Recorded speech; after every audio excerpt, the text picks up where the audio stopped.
안녕하세요. 정치를 쉽게 풉니다. 정치의 10단. 오늘 김은경 민주당 혁신위는 대의원제와 공천을 관련해서 최상의 혁신안을 발표하면서 성공적으로 활동을 마무리했습니다. 자, 그러면 혁신위에서 발표한 내용과 공표했던 자료 그리고 기자들의 질문답을 종합해서 정리해 보겠습니다. 먼저 혁신위는 대의원들의 대의 기능은 살리고 전당대회에서의 대의원들의 투표권은 폐지시켰습니다. 자, 이 부분에 대해서 서복경 위원의 말을 들어보시죠. 문제는 뭐냐면 이 대의원이라고 하는 제도가 있어야 전당대회는 2년에 한 번 합니다. 하는데 전당대회하고 전당대회 사이에 대의원들이 시도당 활동도 하고 지역위원회 활동도 하고 전국위원회 활동도 하고 중앙위원회 활동도 하고 그러고 있거든요. 그래서 누군가는 그 일을 해야 되는 거기 때문에 대의원은 당연히 있는 거고요.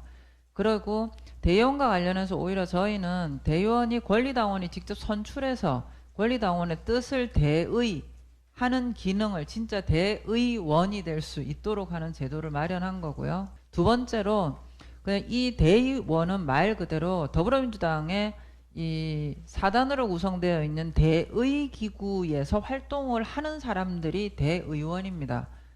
이거하고 전당대회에서 당대표하고 최고위원을 선출을 하는 투표권하고는 실질적으로 관련이 없습니다. 자, 오늘 발표된 혁신위 자료를 보면 전당대회에서의 대의원의 투표권은 상실됐습니다. 그래서 대의원들도 권리당원들이니까 표의 등가성은 1대1로 동일해진 겁니다. 이걸 이재명 대표가 그대로 받으면 우리의 염원은 이루어지는 거죠. 그리고 기존의 대의원의 대의 기능은 선출 대의원이 한다 이거예요. 현행 정당법상의 정당은 대의 기구를 두도록 명시하고 있습니다. 그러면 거기서 활동할 수 있는 대의원들이 당연히 있어야 되는 겁니다. 이런 가운데 지금 대의원제를 폐지하라고 하는 목소리는 표의 등가성을 1대1로 맞추자는 얘기지 그 기능 자체를 없애자는 게 아닙니다. 예를 들어 검찰 해체라고 했을 때 검찰 해체는 수사권과 기소권을 분리하자는 얘기지 검찰 기능 자체를 없애자는 게 아니듯이 대의원제 폐지는 표의 등가성을 1대1로 맞추자는 얘기지 대의원제를 없애자는 게 아닙니다. 그러면 이런 소리를 합니다. 국힘도 대의원제 폐지했다.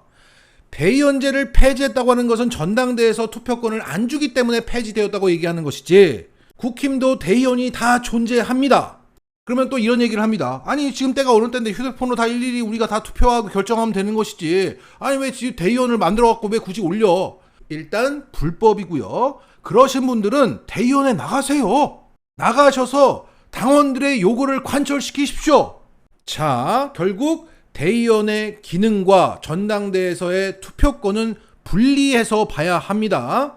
여기서 혁신위는 그 대의원들을 기존에서는 위에서 뽑아내렸지만 이제는 아래서 뽑아 올리는 선출 대의원 임기 2년으로 만들자는 겁니다. 그래서 있을 수밖에 없는 이 대의 기구들의 당원들의 의사를 대의원, 선출 대의원을 통해서 반영하도록 하자는 겁니다. 현재 민주당에서는 시도당위원회, 중앙위원회, 전국위원회, 당무위원회 등등의 대의 기구들이 있습니다. 이 중 시도당위는 대의원 50%, 권리당원 50%로 구성되고 있고 전국위도 부족하긴 하지만 그래도 밖의 여론이 안으로 들어갑니다.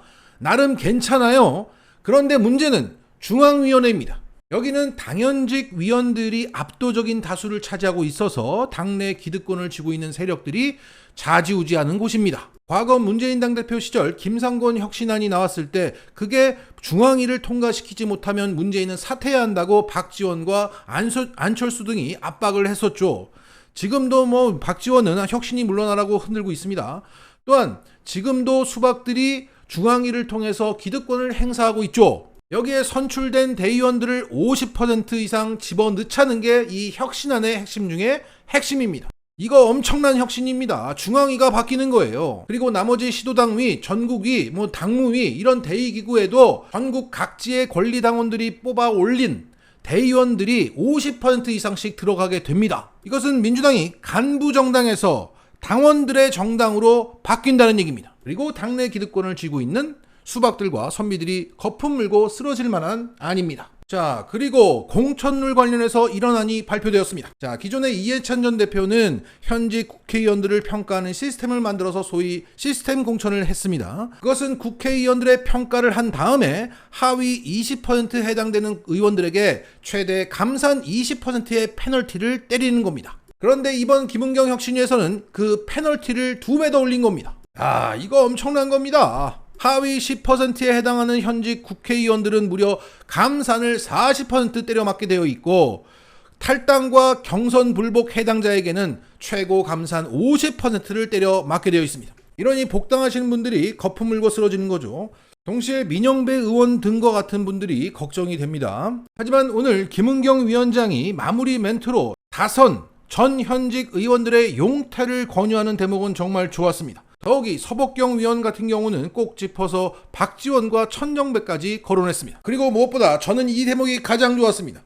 단수 공천 허용 범위를 대폭 축소하고 경선 선거구를 대폭 확대하는 방안이 나온 겁니다. 현재 이낙연계 이계호 의원이 중심이 돼서 만든 경선 룰을 당원들이 바꾸기 위해서 5만 명이 동의한 청원이 있는데, 그 핵심 내용들이 상당 부분 적용되었습니다. 정치 신인들에게 불리한 경선 룰 규정을 아예 삭제할 것을 권고했고, 문자 발송 횟수, 연설회나 토론회 개최 횟수 등 공정한 경선이 진행될 수 있게 했다. 특히 현역 의원이나 원외위원장에게 보장된 문자 발송 횟수를 초과하여 문자 발송할 경우 경선 위반 행위로 간주해서 제재를 받도록 했다. 또한 경선이 ARS 투표 방식으로 진행되고 있는데 이것은 온라인 투표 방식으로 바꿔야 한다고 권고했다. 자, 이것은 경선 투표를 중간에서 장난치거나 본인 확인이 안 되었는데도 투표하는 행위를 원천 차단한 겁니다. 물론 스마트폰 접근성이 떨어지는 투표자에 한해서 ARS 투표 방식을 제한적으로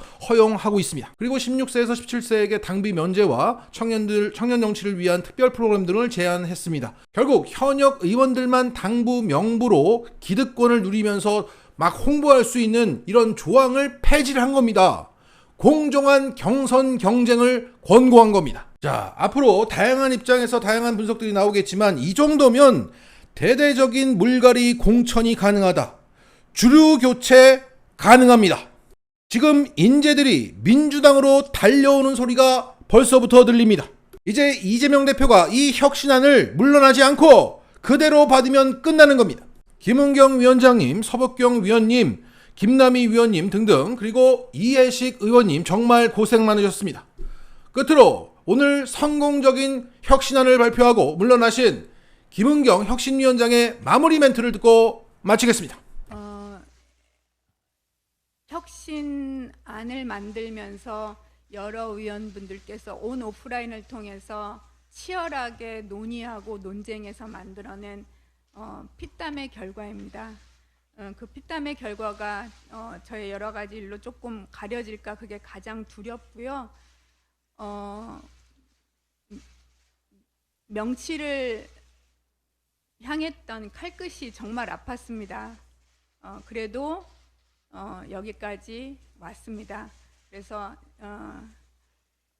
온 혼신의 힘을, 죽을 힘을 다해서 죽기 살기로 여기까지 왔으니 잘 받아서 민주당이 좋은 결과로 낼 수 있는 혁신안이 되기를 바람하지 않습니다. 사죄의 말씀 앞에서 드렸으니까 그걸로 가름하도록 하겠습니다.